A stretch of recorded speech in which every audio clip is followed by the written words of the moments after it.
अब्बास इराकची और मुख्तसिर टीम के हमरा वो पाकिस्तान आ रहे हैं, तो क्या कोई डेवलपमेंट हुई है या अभी तक जो है डेडलॉक बरकरार है? बुनियादी वजह तो यही है कि कैसे आ सकते हैं अगर अमेरिका का वहां पे ब्लॉकेड लगा हुआ है। जाहिर है ईरान को भरोसा नहीं है, 2 दफा पहले मुज़ाकरात करते हुए हमला कर दिया। कि ब्लॉकेट तो अभी तक कायम है, तो इसके बाद तो मुज़ाकरात कामयाब होने की आपके कॉल जो है वो कोई वजह नजर नहीं आती, तो फिर क्या दोबारा जंग में जाना है हम लोगों? एक अकल की बुनियाद से अगर मंतकी एतबार से देखा जाए तो इतने सारे जहाज खो के, इतने सारी बॉडी बैग्स वापस लेके, तो आई थिंक मुझे नहीं लगता कि अमेरिका किसी पोजीशन में कि वो दोबारा अटैक करे। बहरहाल कर भी सकता है, एक बड़ा हमला हो सकता है और ईरानियों को एक जेन्युइन खदशा है। अस्सलाम वालेकुम, सुनो पॉडकास्ट के साथ मैं हूं इमरान सनाउल्लाह। बड़ी बड़ी तब्दीलियां हो रही हैं और एक बड़ी खबर ये सामने आई है कि ईरानी वफ्द आज रात पाकिस्तान पहुंच रहा है। ये मुख्तसर वफ्द होगा और ईरानी वज़ीर ख़ारजा अब्बास इराकची की क़यादत में ये वफ्द जो है पाकिस्तान पहुंच रहा है। और इससे पहले उनकी टेलीफोनी गुफ्तगू भी हुई है, उन्होंने कॉल की है नायब वज़ीर आज़म और वज़ीर ख़ारजा इसहाक डार को और फील्ड मार्शल आसिम मुनीर को। तो तमाम उम्मीदें तो दम तोड़ चुकी थी उस वक्त जब ईरान ने इस बात का ऐलान किया कि उनका कोई वफ्द पाकिस्तान नहीं आ रहा। और अब जो है इतला यही है कि रात को ईरानी वफ्द जो है वो पाकिस्तान पहुंच रहा है। और ये भी खबरें सामने आ रही हैं कि अमरीकी वफ्द जिसकी लॉजिस्टिक टीम और सिक्योरिटी टीम जो हैं वो पहले ही पाकिस्तान के अंदर मौजूद हैं, और अब उनका वफ्द भी या उनकी मुख्तसर टीम जो है वो भी कल पाकिस्तान पहुंच सकती है या आज किसी वक्त जो है वो पाकिस्तान के लिए रवाना हो सकती है। इस वक्त हमें बड़े बाखबर सहाफ़ी हैं, ईरानी सहाफ़ी हैं, जॉन हुसैन साहब, उन्होंने ज्वाइन कर लिया है। जी जॉन हुसैन साहब, ईरानी टीम पहले क्यों नहीं आई पाकिस्तान, और अब अचानक से किस तरह से ये फैसला हो गया, और अब भी पूरी टीम नहीं आ रही, सिर्फ अब्बास इराकची और मुख्तसिर टीम के हमरा वो पाकिस्तान आ रहे हैं, तो क्या कोई डेवलपमेंट हुई है या अभी तक जो है डेडलॉक बरकरार है? बुनियादी वजह तो यही है कि कैसे आ सकते हैं अगर अमेरिका का वहां पे ब्लॉकेड लगा हुआ है और अमेरिका अगर कश्तियां खड़ी किया हुआ है और जाहिर है ईरान को भरोसा नहीं है, 2 दफा पहले मुज़ाकरात करते हुए हमला कर दिया। तो ऐसा कैसे हो सकता है कि अमेरिका के प्रेशर में ईरान जो है वो आ जाए। आप ये सोचें कि अगर पाकिस्तान की लड़ाई हो जाए कल को अमेरिका के साथ और अमेरिका एक नेवल ब्लॉकेड लगा दे पाकिस्तान के ऊपर और तुर्की के अंदर मुज़ाकरात हो रहे हों, तो क्या पाकिस्तान को इस थ्रेट के अंडर कि अमेरिका धमका रहा हो कि मैंने तुम्हारा ब्लॉकेड लगाया हुआ है, क्या पाकिस्तान को चले जाना चाहिए अनइक्वल पोजीशन के ऊपर, एक इम्बैलेंस पोजीशन के ऊपर?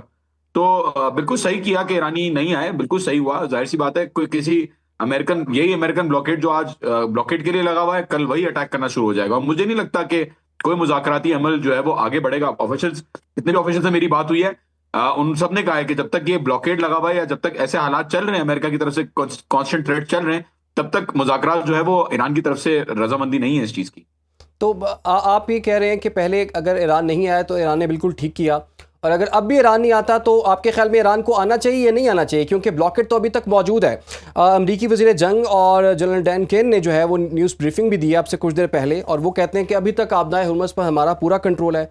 वो ये कह रहे हैं कि ईरान पर हमारा मुहासरा जो है वो जारी है। दूसरा, अमरीकी फ़्लीट जो है वो चंद रोज़ में रवाना हो जाएगा। उन्होंने कहा है कि अमरीकी फ़ौज ने बहुत से बहरी जहाज़ कब्ज़े में लिए हैं, हम और भी लेंगे। तो वो तो कह रहे हैं कि हमने ईरान को मजबूर किया है और ईरान को मज़ीद मजबूर करें ताकि नाकाबंदी मज़ीद सख्त करके उनको अपनी डील पर लेकर आ सकें। ये जो आपकी आखिरी बात थी ना, इसी वजह से मुझे लगता है कि इनको नहीं जाना चाहिए। देखिए, कोई भी किसी भी मुल्क को एक अनइक्वल पोजीशन के ऊपर और अमेरिका जैसे बुली के सामने सबमिट नहीं करना चाहिए। ये मेरा पर्सनल ख्याल है। बहरहाल मैं इन फेवर हूं ऑफ पॉजिटिव नेगोशिएशंस। मैं इन फेवर हूं कि बिल्कुल बात होनी चाहिए और खत्म होनी चाहिए। लेकिन मैं इस बात को समझता हूं कि ईरानियों का एक जेन्युइन कंसर्न है कि एक बदमाश जो बार बार धमकियां दे रहा है और आपको गन दिखा रहा है, उसकी बदमाश को वैल्यू नहीं देनी चाहिए जब तक वो अपने इक्वल ग्राउंड पे ना आ जाए और मुज़ाकरात करने के लिए इक्वल ग्राउंड पे आपको रिस्पेक्ट ना करे। तो बिल्कुल सही कर रहे हैं जी, ऐसे ही होना चाहिए। खुददार मेरे सामने ये बिल्कुल सही गैरतमंदी दिखा रहे हैं और इनको दिखानी चाहिए। अच्छा, ये मुझे बताइए, ईरान ने तो आबनाए हुर्मुज़ बंद किया ना, जी, तो मैं एक सुन पा रहा प्रेशर हूँ। क्रिएट हो गया, पूरी दुनिया पर प्रेशर क्रिएट हो गया। उधर अमेरिका ने जब इसकी नाकाबंदी किया है तो उससे ईरान भी इफेक्ट हुआ है। तो पर डे ईरान को जो है 500 मिलियन डॉलर्स का जो है नुकसान हुआ है, और एक महीने में कम से कम 12 से 15 अरब डॉलर का उसे जो है वो नुकसान हो रहा है। ये चीज़ ईरान को कहा जा रहा है कि मजबूर कर रही है कि वो मुज़ाकरात की तरफ आए, क्योंकि ईरान ने जिस चीज़ पर अमेरिका को दबाव में लेकर आना था, उसी चीज़ पर अमेरिका जो है ईरान को दबाव में लेकर आ रहा है। देखें, पहले आबनाए हुर्मुस ईरान ने खोल दिया था। हम्म। सीज फायर की जब बात हुई और तो एक स्ट्रेट ऑफ हॉर्मुज में बिल्कुल पहले बंद था, फिर दोबारा खोला और खोलने के बाद आपने देखा कि यूएस ने ब्लॉकेड नहीं हटाया। तो यूएस को जो जो यूएस ने ब्लॉकेड नहीं हटाया उसकी वजह से ईरान ने दोबारा बंद किया आई थिंक इनको नुकसान इतना ज्यादा उस चीज के ऊपर नहीं हो रहा जितना डोनाल्ड ट्रंप बता रहा है। बहरहाल नुकसान जरूर हो रहा होगा, आई एम प्रीटी श्योर, क्योंकि पेट्रोल की प्राइसेस जिस तरीके से कॉस्ट ऊपर जा रही है, लॉजिस्टिक्स की कॉस्ट ऊपर जा रही है, शिपिंग लाइंस इफेक्ट हो रही हैं। अम, जो गवर्नमेंट है वो तो अपने जो शिप्स हैं वो भेज रहा है, according to different reports 34 tanker जो है उस ब्लॉकेट को पार भी कर चुके हैं। और एक अमेरिकन शिप ने कोशिश भी की इंटरसेप्ट करने की, लेकिन उसको फिर रिपेल कर दिया इनकी जो फोर्सेज हैं उन्होंने, कि वो कब्जा ना कर सके। तो नुकसान तो हो रहा है नो डाउट, क्योंकि ये लोग जो पेट्रोल बेच रहे हैं अभी भी 8 रुपए लीटर है, वो प्राइस चेंज नहीं हुई है। और जो उसकी आई थिंक प्रोडक्शन है वो 55 to 60 रुपीज पाकिस्तानी रुपीज तक पहुंच गई है। तो आई थिंक उस जुमरे में नुकसान जरूर शायद हो रहा है। But at the same time मेरे ख्याल में अमेरिका को ज्यादा नुकसान हो रहा है, और पूरी दुनिया में जो शिपिंग कंटेनर ट्रैफिक जिस तरीके से अमेरिका मजबूर नजर आ रहा है, मुझे ईरान उस तरीके से मजबूर नजर नहीं आ रहा। अगर मजबूर होता ईरान तो अभी तक आ चुका होता मुज़ाकराती टेबल पे, लेकिन आपने देखा कि ईरान मजबूर नहीं हुआ, वो मुज़ाकराती टेबल पे नहीं आया। और अभी तक ईरानियों का स्टांस यही है कि जब तक ब्लॉकेड नहीं हटता तब तक हम कैसे जा सकते हैं। और ये स्टांस मेरे ख्याल में आगे जाके भी मेंटेन रहेगा। हाउएवर थिंग्स कैन चेंज, चीजें बदल सकती हैं आगे, जो भी हो वो जंग है तो पता नहीं है कुछ भी। लेकिन अमेरिका बहरहाल मजबूर है, ईरान मजबूर नहीं है। ठीक है। अच्छा, फिर दोबारा जंग का आपको चांस नज़र आता है? चूंकि जैसे आप बता रहे हैं कोई डेवलपमेंट तो हुई नहीं है। ठीक है, अगर ईरानी वफ़द जो है मुख्तसर वफ़द आ रहा है, और आप जैसे कह रहे हैं कि ब्लॉकेट तो अभी तक कायम है, तो इसके बाद तो मुज़ाकरात कामयाब होने की आपके कॉल जो है वो कोई वजह नज़र नहीं आती। तो फिर क्या दोबारा जंग में जाना है हम लोगों को? देखें, दोबारा जंग का तो मुझे नहीं लगता कि अमेरिका के अंदर इतनी वो है कि वो दोबारा, एक अकल की बुनियाद से अगर मंतकी एतबार से देखा जाए तो इतने सारे जहाज खो के, इतने सारी बॉडी बैग्स वापस लेके अमेरिका जो रिजीम चेंज के लिए आ रहा था, जो न्यूक्लियर प्रोग्राम खत्म करने के लिए आ रहा था, जो बैलिस्टिक प्रोग्राम खत्म करने के लिए आ रहा था, वो अमेरिका जो इन सारी चीजों के लिए आ रहा था, फिर वो स्ट्रेट ऑफ हॉर्मुज को खुलवाने के लिए उसने पाया क्या? कुछ भी नहीं पाया। स्ट्रेट ऑफ हॉर्मुज ईरान के हाथ में चला गया, जो कि पहले खुला हुआ था। और अब जो दरख्वास्तें हैं वो आना शुरू हो गई हैं अमेरिका की तरफ से कि भाई आप प्रोटेस्टर्स को रिलीज करें जो पहले पकड़े हुए थे। और तो आई थिंक मुझे नहीं लगता कि अमेरिका किसी पोजीशन में कि वो दोबारा अटैक करे। बहरहाल कर भी सकता है, एक बड़ा हमला हो सकता है, और ईरानियों को एक जेन्युइन खदशा है कि दोबारा एक बड़ा हमला कर सकता है अमेरिका। और रशिया की तरफ से भी यही सिग्नल्स दिए जा रहे हैं। लेकिन मुझे नहीं लगता कि एक मेन लैंड के अंदर लड़ाई होगी या ईरान के मेन शहरों में लड़ाई होगी। मुझे लगता है कि लड़ाई रिस्ट्रिक्टेड रहेगी स्ट्रेट ऑफ हॉर्मुज पे। बहरहाल हो भी सकता है कि मेन शहर में लड़ाई हो, लेकिन हो सकता है यूएस विड्रॉ भी कर दे। डोनाल्ड ट्रंप का तो कुछ पता नहीं है ना, वो कल को उठ के कह सकते हैं कि भाई मैं तो सब कुछ खत्म कर चुका हूं। पहले ही कह चुके हैं, 12 दफा कहा है डोनाल्ड ट्रंप ने कि उससे सब कुछ खत्म कर दिया है, नेवी तबाह कर दिया है, आर्मी तबाह कर दिया है, और उससे कह दिया रिजिम चेंज भी हो गया। उसने कह दिया कि न्यूक्लियर डस्ट भी इनका बिल्कुल खत्म हो गया है। तो आई थिंक कभी भी यूटर्न मार सकते हैं डोनाल्ड ट्रंप और कह सकते हैं कि जी मैंने अपने सारे अहदाफ पूरे कर लिए हैं, ईरान के अंदर सब कुछ खत्म हो चुका है, रिजीम चेंज हो चुकी है, न्यूक्लियर ये लोग नहीं मना रहे। तो अल्लाह अल्लाह खैर सल्लाह, मैं जो है वो बस हम लोग जा रहे हैं वापस। और जैसे नॉर्थ कोरिया और साउथ कोरिया के बीच में आपको एक परमानेंट एक सॉर्ट ऑफ सिचुएशन नजर आ रही है कि वो सीज फायर में ही है अभी तक, जी। जंग टेक्निकली खत्म नहीं हुई है। तो ऐसी सिचुएशन ईरान के साथ भी हो सकती है। और 1984 का जो लेबनान का एग्जांपल है, जहां पे यूएस ने विड्रॉ किया था रेगन के एडमिनिस्ट्रेशन के अंडर, हो सकता है सिमिलर सिचुएशन आपको नजर आए, लेकिन डोनाल्ड ट्रंप उसको दूसरी तरीके से प्ले आउट करने की कोशिश करेगा। लेकिन बहरहाल हो सकता है, क्योंकि इसराइल का प्रेशर इतना ज्यादा है अमेरिका के ऊपर, कि हो सकता है अमेरिका एक बड़ा हमला कर दे ईरान के ऊपर। तो आई थिंक पहले भी अमेरिका ने जिस तरीके से किया, और जेडी वैंस ने आखिरी वक्त पे आपने देखा कि किस तरीके से वो मुज़ाकराती टेबल को छोड़ के गया और प्रेस कॉन्फ्रेंस करके गया। आखिरी वक्त पे गोल पोस्टें चेंज हुई, कॉल्स हो रही थी वॉशिंगटन, ईरानी वक्त तो वेट कर रहा था, उनको लगा कि कल दोबारा नेगोशिएशन स्टार्ट होंगी। तो अमेरिका कुछ भी कर सकता है आगे जाके, यू नेवर नो। अच्छा, डोनाल्ड ट्रंप ने कहा है कि अगर हमारे मुज़ाकरात कामयाब हो जाते हैं, मुआहिदा हो जाता है, तब ये नाकाबंदी जो है वो हम ख़त्म कर देंगे। तो आपको नहीं लगता कि ये चीज़ भी अब टेबल पे बैठ के तय हो सकती है? कैसे तय हो सकती है? जो चीज जंग करके वो नहीं ले पाए, वो मुज़ाकराती टेबल पे उनको कैसे मिल सकती है? ये तो ये तो मेरे ख्याल में अजीब सी बात है कि डोनाल्ड ट्रंप कह रहा है कि आई जी मुज़ाकरात की टेबल पे आए आप, क्योंकि मैंने आपके सर पे गन रखी हुई है, मैं डिसाइड करूंगा कि गन बाद में हटानी है या नहीं हटानी है, आप पहले मुज़ाकरात करें। कैसे मुज़ाकरात एक इक्वल बेसिस के ऊपर हो सकते हैं जब एक गन किसी के सर पे रखी हुई हो? मुझे इस चीज के इम्कानात बड़े कम नजर आते हैं। और ऐसा कोई भी अमेरिका और इसराइल भले ही ये चाह रहे होंगे, लेकिन ऐसा कोई भी रीजनेबल इंसान, और ईरानियों को पता है ये बात अच्छी तरीके से, कि पाकिस्तानियों को ये बात अच्छी तरीके से पता है, और पाकिस्तान ने जिस तरीके से बेहतरीन रोल अपना निभाया है मीडिएशन के पूरे प्रोसेस में, तो उनको पूरा ट्रस्ट है कि ये चीज जो है वो अंडरस्टैंडिंग है। और सबको पता है कि ऐसा ऐसा ईरान नहीं करेगा कि वो अपने आप को सरेंडर कर दे। ये तो सरेंडर हुआ ना बेसिकली कि हाँ जी आपने हमारे ऊपर गन रखी हुई है तो हम आ जाते हैं, बात कर लेते हैं, आप गन बाद में हटा दीजिएगा। अच्छा, ये भी डोनाल्ड ट्रंप ये भी कह रहे हैं कि जी जो ईरान में एक पावर सेंटर्स, आपको ये हम सबको ही पता है कि डिफरेंट है, और वो कहते हैं कि ईरानी क़यादत में एक शिद्दत पसंद ग्रुप है, एक एतदाल पसंद ग्रुप है, तो इसमें जो ईरानी अवाम जो है फंसी हुई है, इसी वजह से कोई डिसीजन नहीं हो पा रहा। इस बात में कितनी सदाकत है? जी यही अगेन वही बातें डोनाल्ड ट्रंप और इसराइल की तरफ से की जा रही हैं कि कोई आईआरजीसी कंट्रोल किया हुआ है और आईआरजीसी ने जो है वो कंट्रोल में रखा हुआ है ईरान को, जबकि सारे लीडरान, सारे सिविलियन लीडरशिप चीख चीख के बोल रही है कि भाई हम एक हैं, हम यूनाइटेड हैं। आप ये सोचे कि एक तरफ से अगर लेट सपोज खतरा है इनको आईआरजीसी से, तो दूसरी तरफ तो अमेरिका से इनको ज्यादा खतरा है, मिसाइलों से इनके लीडर जो है वो मारे जाते हैं। तो ये कैसे लीडर हैं जो आईआरजीसी से डर रहे हैं लेकिन अमेरिकन मिसाइल और इजरायली मिसाइलों से नहीं डर रहे? तो मुझे तो इस बात पे हंसी आती है जब डोनाल्ड ट्रंप कहता है कि डिवाइड है, और यहाँ पे डिवाइड एज सच नजर नहीं आता, किसी भी तरीके का कोई दलील नहीं है डिवाइड का बताने की कि नहीं, डिवाइड देखिए डिवाइड एग्जिस्ट तो करता नजर है आया ईरान ना के अंदर। जॉन साहब, अमेरिका के डिवाइड अंदर तो, हाउएवर हमें नजर आता है कि एक डिवाइड एग्जिस्ट करता है। देखिए वो डिवाइड तो नजर आया क्या ना नजर जब आया बताएं। अब्बास इराक़ची ने, जब अब्बास इराक़ची ने उन्होंने आबनाए हुर्मुज़ खोलने का ऐलान किया, उसके बाद एक बड़ा तबका उनके खिलाफ हो गया। वो तो कहते हैं इससे रिजाइन लें, इन्होंने कैसे डिसीजन ले लिया? तो कोई ऐसी ताकत तो पीछे मौजूद है जो कि चाहती थी कि आबनाए हुर्मुज़ ना खुले, और अब्बास इराक़ची ने इसे खोलने का ऐलान कर दिया। तो किसके कहने पर उन्होंने खोला? कौन सा तबका खिलाफ हो गया आप मुझे बताएं? किसी ने स्टेटमेंट दिया, किसी की रिपोर्ट्स हैं, कुछ है, आप मुझे बताएं। नहीं, सोशल मीडिया पे बहुत ऐसी चीज़ें चल रही थी, और आपकी कहा यही जा रहा था कि शायद उनसे इस्तीफ़ा भी शायद तलब कर लिया जाए, क्योंकि इतना गुस्सा पाया जाता है। आप बताएं, चूंकि आप वहां पर मौजूद हैं, ऐसी कोई बात थी वहां पर?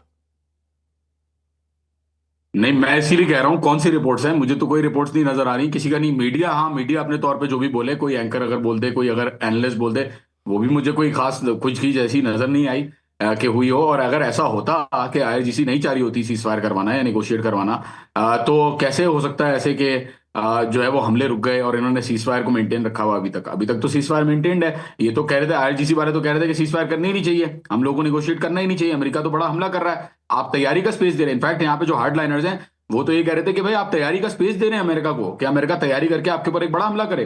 तो मुझे तो ऐसा कुछ नजर नहीं आया। बहरहाल डोनाल्ड ट्रंप और जो भी वहां पे कह रहा है, उससे तो कोई हकायक का तो कोई ताल्लुक नहीं अच्छा, है ये जो बताएं ग्राउंड कि पे है, जो मैं देख इस रहा हूँ। वक्त ईरान में डिसीजंस कौन ले रहा है? कौन सी पावर ले रही है? कौन सी अथॉरिटी ले रही है? कौन सी शख्सियत ले रही है?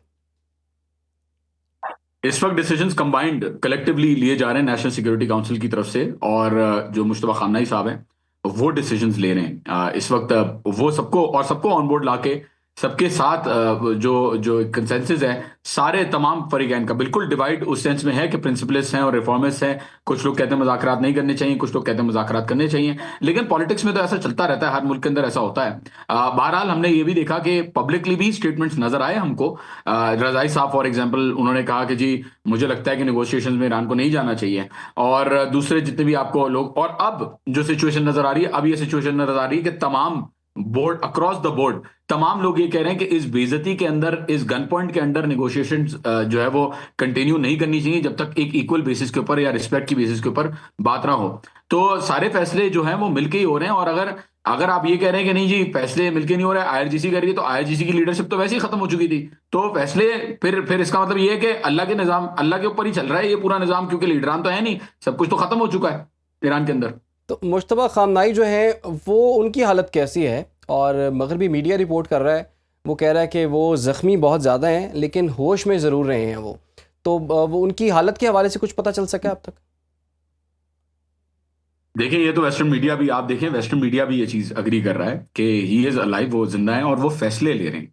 ये बोला जा रहा है कि वो इंजर्ड हैं वेस्टर्न मीडिया की तरफ से, और बिल्कुल यहाँ पे भी मुझे भी ऐसे ही लगता है कि वो शायद इंजर्ड हुए थे, और उसके बाद जो है उनकी कुछ हॉस्पिटल में रहे, और उनका वो है कि वो रिकवरी फेज में है। हो सकता है इसमें सच्चाई हो, लेकिन फैसले बहरहाल वो ले रहे हैं। जो 14 पॉइंट, पहले 20 पॉइंट प्लान था, वो 14 पॉइंट प्लान हुआ क्योंकि आयतुल्लाह मुस्तफा खामनाई के साथ एक्सचेंज किया गया वो ड्राफ्ट, फिर वो 10 पॉइंट हुआ।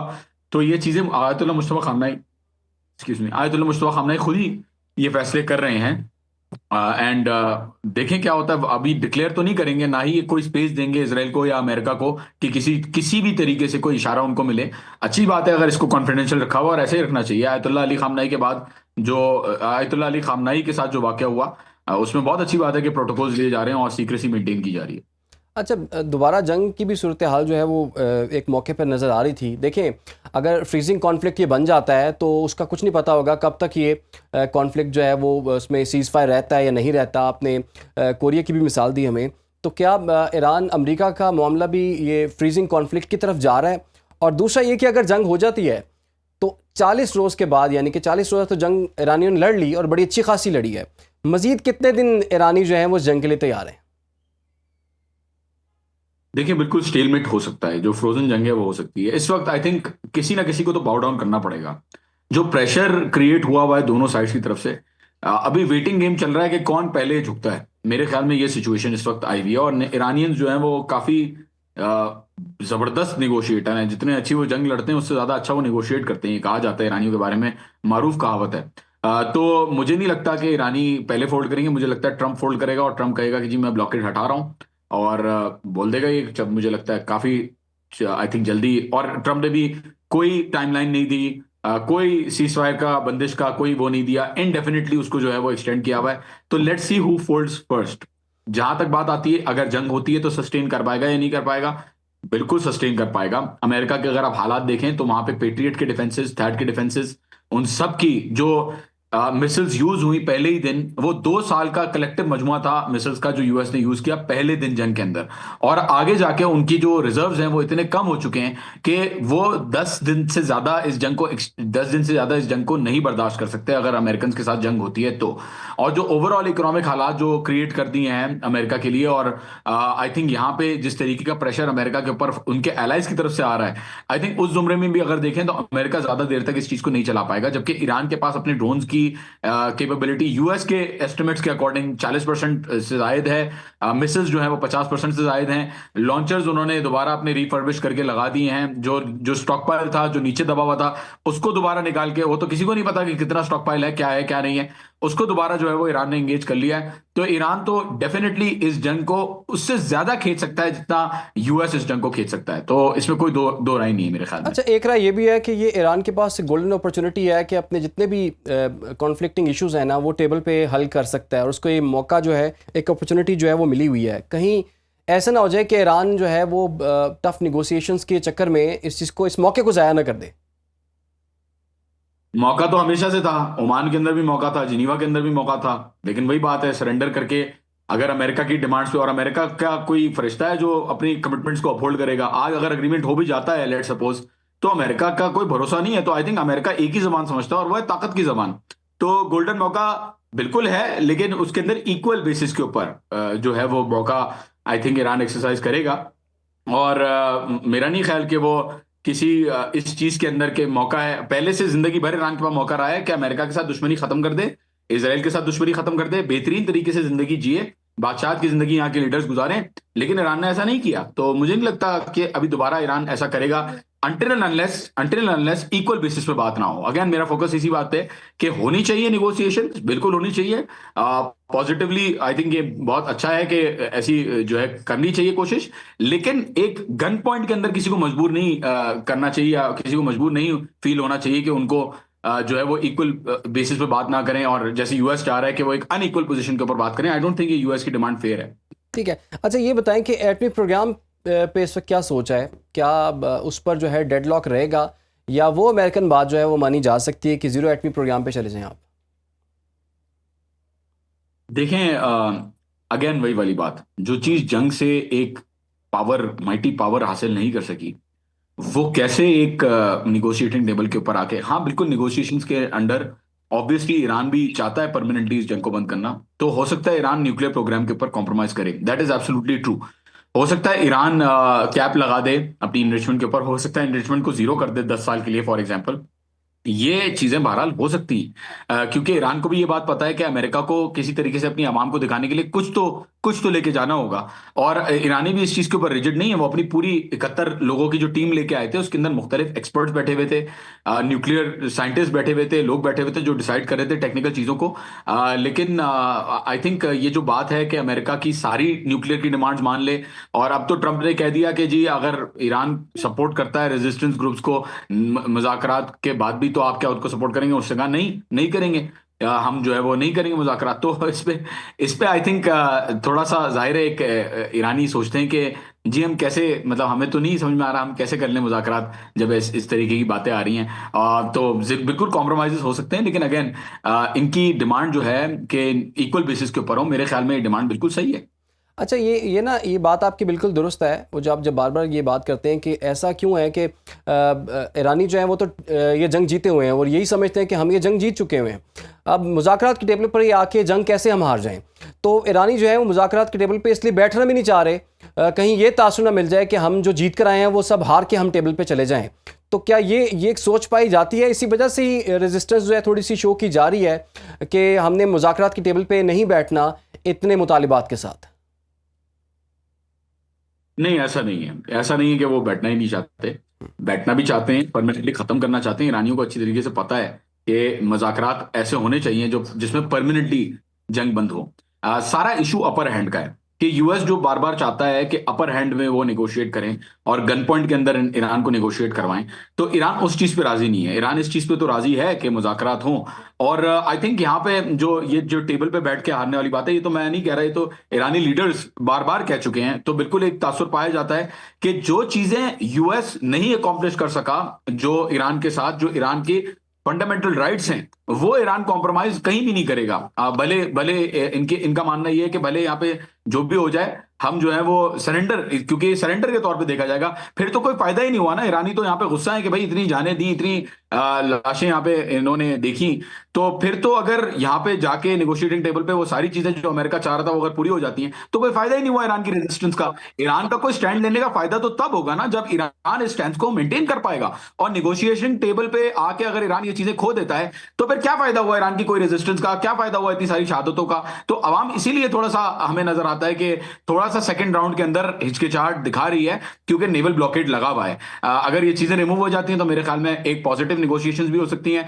ईरान कॉम्प्रोमाइज करेगा न्यूक्लियर प्रोग्राम के ऊपर, यूएस को फेस सेविंग देगा, और जाहिर सी बात है यूएस को फिर आगे जाके उनको भी ऑब्लाइज करना पड़ेगा। ऐसा नहीं हो सकता कि वन साइडेड ही हो। नहीं, इस पॉइंट पर तो दूसरी साइड भी जो है वो काफ़ी ज़िद पर अड़ी हुई है और वो कह रहे हैं कि ठीक है, हम ईरान का मुहासरा भी मज़ीद टाइट करेंगे, वहाँ पर नाकाबंदी मज़ीद सख्त कर देंगे, हम ईरान को मजबूर करेंगे कि वो एक डील जो है मंजूर कर ले। ईरान भी नहीं मान रहा। ईरान कहता मैं भी अपने स्टांस से पीछे नहीं हटूंगा। तो अगर एयर स्ट्राइक्स नहीं हो रहे, हमले वगैरह बंद हैं, जंगबंदी चल रही है, तो कहीं हम लोग नेवल वॉर की तरफ तो नहीं जा रहे? Yes, I think naval war हो सकती है बिल्कुल। और यूएस अगेन देखें, पूरी दुनिया का मानना है, यूएस के अंदर भी जो सेंटिमेंट है वो यही है कि ईरान ने जो फाइट लड़ी, जो 40 दिन तक उन्होंने लड़ाई की, वो उन्होंने सारी चीजें अपनी, जो जितने भी स्ट्रेटेजिकली अगर देखा जाए, नुकसान जरूर हुआ है, लेकिन स्ट्रेटेजिकली वो जीत गए हैं और सारी चीजों को उन्होंने अपहोल्ड और मेंटेन किया हुआ है। अभी तक स्टेट ऑफ हॉर्मुज के ऊपर मेंटेन किया हुआ है उन्होंने कंट्रोल। यूएस की जो आखिरी कोशिश है कि किसी तरीके से टेबल्स टर्न हो जाएं, किसी तरीके से वो पोजीशन को शिफ्ट कर दें। आई थिंक इसके इसके जुमरे में एक चीज ये भी आ सकती है कि नेवल लड़ाई करे यूएस, या एक चीज ये भी हो सकती है कि फुल फ्लेज एक बड़ा हमला करके देखे यूनाइटेड स्टेट्स दोबारा। लेकिन वो पहले नाकाम हुए। आज 2.5 करोड़ से ज्यादा लोग ईरान में रेडी हैं अमेरिका से लड़ने के लिए। तो अगर ग्राउंड ट्रूप्स भी आ जाते हैं, अगर इन्वेजन भी हो जाती है, तो आई डोंट थिंक किसी चीज का फायदा होगा। और एयर स्ट्राइक्स अगर करेंगे तो एयर स्ट्राइक्स में भी उनका फायदा नहीं है, क्योंकि फिर दोबारा अमेरिका जो इतनी मुश्किल से निकला है इस जंग से, फिर दोबारा वो जो है वो इस जंग में जो है वो आ जाएगा और उसके लिए बड़ा नुकसान है। तो आई डोंट थिंक ऐसा करेगा वो। अच्छा, ये बताएं, आबनाए हुर्मस पर अभी क्या बात ईरानी माइंड्स में है कि वहाँ पर टोल लेना है, टोल नहीं लेना, उस पर भी बात अटकी हुई थी। तो किस चीज़ पर जो है वो रजामंदी हो सकती है ईरान की साइड पर? देखिए, ईरानी तो स्टेट ऑफ हॉर्मुज का पहले, और मुज़ाकरात से पहले आपको याद होगा पहला जब राउंड हुआ था उससे पहले कुछ चीजें थी जो ईरानियों ने कहा था। फॉर एग्जांपल 10 पॉइंट के ऊपर बात होगी, अगर होगी तो लेबनान का इशू भी उन्होंने इंक्लूड करवाया और स्टेट ऑफ हॉर्मुज का भी इंक्लूड करवाया। आपने ट्वीट देखा डोनाल्ड ट्रंप का, उसने कहा कि 10 पॉइंट फ्रेमवर्क के ऊपर वर्केबल हमारा होगा, बातचीत होगी। और लेबनान के ऊपर भी आपने देखा कि प्राइम मिनिस्टर शहबाज शरीफ ने भी वो किया, ट्वीट किया लेबनान का। फिर वो यूएस जो भी अपना यू टर्न लेने की कोशिश की उन्होंने, फिर दोबारा आपने देखा कि किस तरीके से वो आ गए लाइन पे। फिर जो स्टेट ऑफ हॉर्मुज की बात है उसके ऊपर ट्रंप ने कहा कि जी स्टेट ऑफ हॉर्मुज से ईरान बहुत ज्यादा कमाने वाला है, वो रिकंस्ट्रक्शन स्टार्ट कर दें, मैं तो गोल्डन एज में भेज दूंगा। तो ये जो स्टेट ऑफ हॉर्मुज का मामला है वो तो परमानेंटली आई थिंक चेंज हो चुका है। अभी लॉ पास होने वाला है, एक लॉ इनकी जो कमीशन है, जो लेजिस्लेटिव कमेटी है, उसने एक लॉ को रेटिफाई कर लिया है कि ईरान के अंदर टोल्स लिए जाएंगे, जो स्ट्रेट ऑफ हॉर्मुज है उस पर टोल्स लिए जाएंगे। और यहाँ पे वो पार्लियामेंट के अंदर जाएगा, पार्लियामेंट से उसके अंदर डिबेट होगी और उसके ऊपर अप्रूवल होगी। वो किस तरीके से फ्रेमवर्क बनता है वो तो देखा जाएगा, लेकिन फ्रेमवर्क बहरहाल बन रहा है और ईरान इस चीज को बिल्कुल आई थिंक करेगा, क्योंकि ईरान के पास अभी कोई चॉइस नहीं है। सैंक्शंस के ऊपर तो भरोसा नहीं कर सकते कि यूएस सैंक्शंस लिफ्ट करेगा या कल को दोबारा सैंक्शंस लगा दे। फ्रोजन एसेट्स जो फ्रीज किए हुए हैं इतने सारे hundreds of billions of dollars में, वो भी उम्मीद नहीं है कि रिलीज करेगा या नहीं करेगा। और जो नुकसान हुआ है, 270 अरब डॉलर का जो नुकसान हुआ है, कहीं ना कहीं से वो नुकसान तो ईरान पूरा करेगा। तो ईरान का कहना ये है कि जी 47 साल तक जो स्ट्रेट ऑफ हॉर्मुज में हमारी कश्तियां गिराई गई, मारी गई, हमें जाने की इजाजत नहीं दी गई, तो अब हम जो है उसके ऊपर एक एक मजबूत, एक परमानेंट जो है उसका एक रूल निकालेंगे, जैसा कि दुनिया के दूसरे स्टेट्स के अंदर काफी एग्जांपल्स हमें मिलती हैं। तो आई थिंक ये हो सकता है और बिल्कुल ये होगा मेरे ख्याल में कि ईरान स्टेट ऑफ हॉर्मुज को परमानेंटली एक लॉ के तहत, जो एक फ्रेमवर्क के तहत चलाएगा ठीक है। ओमान के साथ। ठीक है जी, आखिर में जॉन साहब ये बताएं, ये जो पाकिस्तानियों को एक शौक चढ़ा हुआ है कि ईरानी करेंसी जो है वो अगर अभी ले ली जाए तो ये कल को जो जब इस वक्त काफ़ी डीवैल्यूड है, अगर कल को इसकी वैल्यू बढ़ सकती है और बड़ा फ़ायदा होगा, तो इनके बारे में क्या ख्याल है आपका? खुदा का वास्ता अभी ईरानी करेंसी नहीं लेना, मेरी रिक्वेस्ट है सबसे, प्लीज। 4 गुना, 5 गुना, 6 गुना ज्यादा रेट पे आपको वो करेंसी वहां पे मिल रही है जो रेट यहाँ पे नहीं चल रहा। मेरे भाई, इस तरीके से इतनी जल्दी अप्रिसिएशन अगर होती है तो पूरी इकोनॉमी तबाह हो जाती है किसी भी मुल्क में। डच डिजीज का एग्जांपल हमारे सामने है, नेदरलैंड्स में गैस फील्ड जब हुई थी तब उनका हालात खराब हो गए थे। स्विट्जरलैंड का 2010-2011 का हमारे सामने एग्जांपल है, उनकी वैल्यू की वजह से उनके साथ क्या हालात हुए। ईरान के अंदर अगर एकदम से करेंसी इतनी अप्रिशिएट होती है तो हर ईरानी यहाँ पे अरबपति खरबपति बन जाएगा, कोई काम नहीं करेगा, सब इंपोर्ट ही कर रहे होंगे चीजें, फैक्ट्रियां बंद हो जाएंगी, इकोनॉमी के लिए बड़ा मसला हो जाएगा, अनएम्प्लॉयमेंट हो जाएगी, कोई ग्रोथ ही नहीं होगी। ऐसा नहीं होता, मुल्क इस तरीके से काम नहीं करते। स्टेट बैंक और सेंट्रल बैंक रेगुलेट करते हैं चीजों को। लोग कहते हैं कि जी करेंसी नोट बदल देंगे, नहीं, करेंसी नोट बदलने का मसला नहीं है, वो तो आप करेंसी चेंज करवा देंगे अगर नोट बदलती भी हैं तो। मसला सारा ये है कि ईरान इस शॉक को बर्दाश्त नहीं कर पाएगा। पूरी इकोनॉमी इतनी तेजी से अगर अप्रिशिएट होती है उसकी पैसे की वैल्यू, तो इस चीज के लिए ईरान के लिए बड़ा खतरा है। और ये सिर्फ ऑयल के ऊपर डिपेंडेंट नहीं है, इनकी जो एक्सपोर्ट्स हैं वो सिर्फ ऑयल की बेसिस के ऊपर नहीं है, ये दूसरी चीजों के ऊपर भी चल रहे हैं। तो आई डोंट थिंक कि इस तरीके से हमें जो है वो, अगर कर रहे हैं आप इन्वेस्ट, बिल्कुल करें from a safety point of view, कि भाई ठीक है, अगर ये खत्म भी हो जाते हैं, पैसे जीरो भी हो जाते हैं तो कोई मसला नहीं है। इस चीज के दिमाग में अगर आप साथ रख के ये चीज कर रहे हैं तो कोई मसला नहीं है। लेकिन ये करना कि अपनी जिंदगी की सारी जमा पूंजी आप ईरान की करेंसी में लगा दें, मेरे ख्याल में जंग का टाइम है, कुछ कुछ नहीं पता क्या हो सकता है, किस तरीके से चीजें चेंज हो सकती है। मेरा नहीं ख्याल किसी को इस चीज फायदा कमाने के लिए, मेरे नहीं ख्याल किसी को भी करेंसी जो है वो इस वक्त अच्छा, दो दो खरीदनी चाहिए। एग्जांपल्स तो जितनी बढ़ मुझे भी सकती है सुनने को ईरानी मिली हैं। करेंसी वो। दो एग्जांपल्स मुझे भी सॉरी। सुनने को मिली हैं। एक ड्राइवर ने अपनी पूरी सैलरी से ना ईरानी करेंसी खरीद ली। फिर एक ऐसे शख्स के बारे में पता चला जिसने 50 करोड़ रुपए की ईरानी करेंसी खरीदी है। उनको पता नहीं क्यों लग रहा है कि ये जो है अरब खरबपति इंसान ने बन जाना है इसके बाद। देखें, जो करेंसी सर्कुलेट कर रही है वो सारी करेंसी लोकल है, इस वक्त मार्केट के अंदर है। और मार्केट के अंदर इसलिए है क्योंकि अभी देखें, फॉर एग्जांपल जो करेंसी गई ईरान की वहां पे पाकिस्तान में, वो मार्केट ने बेची, फिर लोगों ने दोबारा मार्केट को बेची, मार्केट ने दोबारा लोगों को बेची, फिर लोगों ने दोबारा मार्केट को, ये सिलसिला चल रहा है। ये डोमेस्टिकली हो रहा है, यहाँ यहाँ पे कोई असर नहीं आ रहा उस चीज का, क्योंकि जो करेंसी थी वही करेंसी एक्सचेंज होती जा रही है। तो आई थिंक हम लोगों को जरा सा इस चीज के बारे में सोचना होगा। मुझे नहीं लगता किसी को रिस्क लेनी चाहिए कि अपनी जिंदगी की सारी जमा पूंजी ईरानी करेंसी के ऊपर लगा दें। हो सकता है फायदा जरूर हो, लेकिन इस स्टेज पे जो अब जो खरीद रहे हैं लोग, वो 5 गुना 6 गुना ज्यादा महंगी है। तो उस पर आई थिंक नहीं, मुझे नहीं लगता कि खरीदनी चाहिए इस नीयत से कि फायदा होगा। या आप ऐसे खरीदें कि उसके अंदर आप मार्जिन रखें कि नुकसान हुआ भी तो कोई मसला नहीं है, दिल का दौरा ना पड़ जाए। अच्छा, ये बताएं कि ईरानी करेंसी की इस वक्त करंटली जो है वो क्या वैल्यू है? ईरानी करेंसी इस वक्त चल रही है 147 148 आई बिलीव, या 150 चल रही है। ज्यादा है उससे जितना पहले 170 थी फॉर एग्जांपल। 170 मतलब मैं जीरोस हटा के कह रहा हूँ, जो जो जिन मैट्रिक्स में हम देख रहे हैं। तो इसके ऊपर इतनी करेंसी की वैल्यू इस वक्त चल रही है मार्केट के अंदर। बट ये बढ़ेगी ऑब्वियसली, लेकिन इतना नहीं बढ़ेगी जितना लोग समझ रहे हैं, और इतनी तेजी से नहीं बढ़ेगी जितनी तेजी से लोग समझ रहे हैं कि वो बढ़ेगी, मेरे ख्याल में। तो जिन्होंने ले लिया वो बेच दें, फिर क्या करें? कुछ नहीं करें, रिलैक्स करें। डॉलर बहरहाल बेचे, पाकिस्तानी करेंसी खरीद लें आप। पाकिस्तान का फ्यूचर मुझे ब्राइट लग रहा है। पाकिस्तान की जो करेंसी की वैल्यू है वो मुझे ऊपर जाती हुई नजर आ रही है, डॉलर भी मुझे नीचे आता हुआ नजर आ रहा है दुनिया के अंदर। मेरे ख्याल में ठीक। मैं इकोनॉमिस्ट नहीं हूं तो मैं एडवाइस नहीं दूंगा, और वकील हूं तो हम बड़ा केयरफुली एडवाइस देते हैं किसी को, अगर देते हैं ठीक तो है जी। मैं तो किसी को एडवाइस नहीं दूंगा, जो जिसको जो लग रहा है वो करे। बहरहाल वॉर टाइम्स के अंदर फायदा भी होता है तो बहुत ज्यादा होता है, नुकसान भी होता है तो बहुत ज्यादा होता है, इस चीज को मद्देनजर रखना चाहिए। बिल्कुल जी, बिल्कुल ठीक कहा आपने कि गैर यकीनी की सूरत हाल में इन्वेस्टमेंट करते हुए थोड़ा सा इंसान को ख्याल करना चाहिए। बहुत बहुत शुक्रिया जॉन हुसैन साहब, आपने हमें वक्त दिया। पॉडकास्ट का वक्त भी ख़त्म हो जाता है, इजाज़त दीजिए। अल्लाह।